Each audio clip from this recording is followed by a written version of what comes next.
10ஆம் வகுப்பு கணித பாடத்தில் செய்முறை வடிவியல் அப்படிங்கிற பகுதியில் ஒரு வட்டத்திற்கு தொடுகோடு வரைதல் அப்படிங்கிற தலைப்பில் ஒரு கணக்கு செய்யலாம். 10 சென்டிமீட்டர் விட்டமுள்ள ஒரு வட்டம் வரைஞ்சி அதன் மையத்திலிருந்து 13 சென்டிமீட்டர் தொலைவில் P என்ற புள்ளியை குறிக்கிறோம். அந்த புள்ளியிலிருந்து வட்டத்திற்கு PA, PB அப்படிங்கிற கோடுகளை வரைஞ்சி அதன் நீளத்தை கணக்கிட போகிறோம். இப்போ அளவுகள் எடுத்து எழுதுகிறோம். கணக்கில் 10 சென்டிமீட்டர் விட்டம் கொடுத்துருக்காங்க. வட்டம் வரைவதற்கு ஆரம் வேணும்.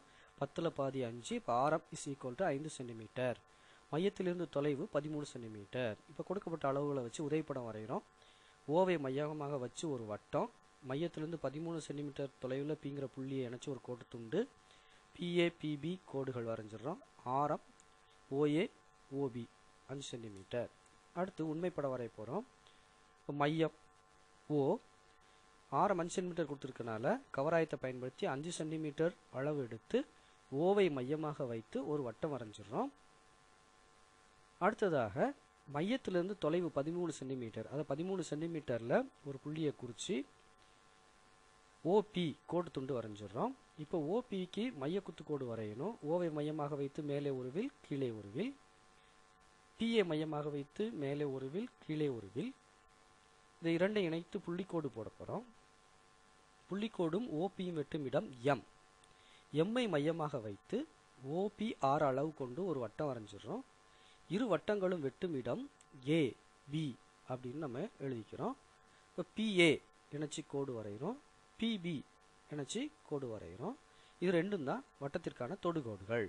அடுத்து ஆரம் OA 5 சென்டிமீட்டர், OB 5 சென்டிமீட்டர். இப்போ தொடுகோடு AP அளந்து எழுத போகிறோம். ஸ்கேலில் 12 சென்டிமீட்டர் வருது. இப்போ AP = 12 சென்டிமீட்டர், அதே போல் PB = 12 சென்டிமீட்டர். இதை மட்டும் நம்ம எடுத்து எழுதினோம்னா ஒரு செங்கோண முக்கோணம் வருது. பித்தாகரஸ் தேற்றத்துப்படி ஒரு பக்கம் √√ கர்ணம் ஸ்கொயர் மைனஸ் பக்கம் ஸ்கொயர், அதாவது 13 square minus 5 square. 13 square 169, 5 square 25, 169 25 கழிச்சா 144, 144 ஸ்கொயர் ரூட் எடுத்தோம்னா 12 சென்டிமீட்டர். அதாவது தொடுகோட்டின் நீளம் 12 சென்டிமீட்டர். இப்போ வரைமுறை எழுத போகிறோம். ஓவை மையமாக கொண்டு 3 சென்டிமீட்டர் ஆரமுள்ள வட்டம் வரையவும். இரண்டாவது ஸ்டெப்பு, ஓவிலிருந்து 13 சென்டிமீட்டர் தொலைவில் P என்ற புள்ளியை குறித்து OPயை இணைக்கவும்.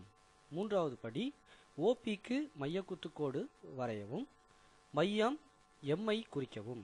4, OMஐ ஆரமாக கொண்டு வட்டம் வரையவும்.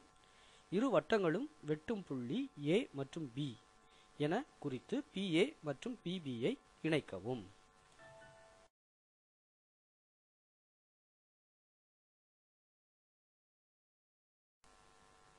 பயிற்சிக்காக இப்போ நம்ம சில கணக்குகள் கொடுக்கப்பட்டிருக்கு. இந்த கணக்குகளை நீங்கள் செய்து பாருங்கள்.